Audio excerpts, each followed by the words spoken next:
পাকিস্তানে হামলার সময় ভারতের 3টি যুদ্ধবিমান বিধ্বস্ত হয়েছে বলে জানিয়েছে ভারত। ভারতের স্থানীয় সরকারের 4টি সূত্র এ তথ্য নিশ্চিত করেছে বলে জানিয়েছে বার্তা সংস্থা রয়টার্স। সূত্রের বরাত দিয়ে রয়টার্স জানিয়েছে 2টি যুদ্ধবিমান ভারতের নিয়ন্ত্রিত জম্মু ও কাশ্মীরে, আরেকটি ভারতের পাঞ্জাব রাজ্যে বিধ্বস্ত হয়েছে। তবে পাইলটদের ভাগ্যে কী ঘটেছে তাৎক্ষণিকভাবে তা জানা যায়নি। তবে পাকিস্তানের সেনাবাহিনীর এক মুখপাত্র রয়টার্সকে জানিয়েছে তারা ভারতের 5টি যুদ্ধবিমান ভূপাতিত করেছে। এর মধ্যে 3টি ফ্রান্সের তৈরি রাফাল, একটি রাশিয়ার তৈরি সু-30, অন্যটি মিগ-29। সু-30 ও মিগ-29 যুদ্ধবিমান সোভিয়েত আমলে তৈরি। তবে পাকিস্তানের দাবির বিপরীতে এখনও কোনো মন্তব্য করেনি ভারত। পাকিস্তানের 9টি সন্ত্রাসবাদী অবকাঠামো ধ্বংসের ভারতীয় দাবির কয়েক ঘন্টা পর যুদ্ধবিমানগুলো বিধ্বস্ত হওয়ার খবর পাওয়া গেছে।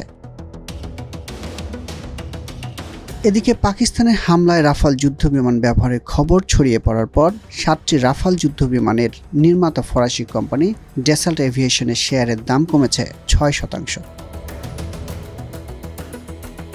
গত 22 এপ্রিল ভারত নিয়ন্ত্রিত কাশ্মীরে পেহেলগাঁওয়ে বন্দুকধারীদের হামলায় নিহত হন 26 জন পর্যটক। হামলার 15 দিনের মাথায় 6 মে দিবাগত রাতে পাকিস্তানে হামলা চালিয়েছে ভারত।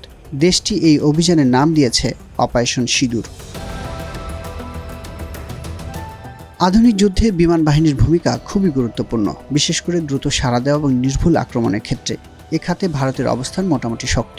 2229টি বিমান রয়েছে ভারতের কাছে। এর মধ্যে যুদ্ধ বিমান 500 থেকে 600-র মধ্যে। আধুনিক বিমানের মধ্যে রয়েছে SU-30 MKI, রাফাল, তেজস। রয়েছে আকাশ প্রতিরক্ষা ব্যবস্থা S-400। হেলিকপ্টার আছে অ্যাপাচি ও ঝিনুক। আরও আছে 4টি airborne early warning and control ব্যবস্থা। অন্যদিকে পাকিস্তানের মোট বিমান 1400-র আশেপাশে। এর মধ্যে যুদ্ধ বিমান 300 থেকে 400-র ঘরে। আধুনিক যুদ্ধ বিমানের মধ্যে রয়েছে F-16 fighting Falcon, JF-17 thunder, Mirage 3 and 5।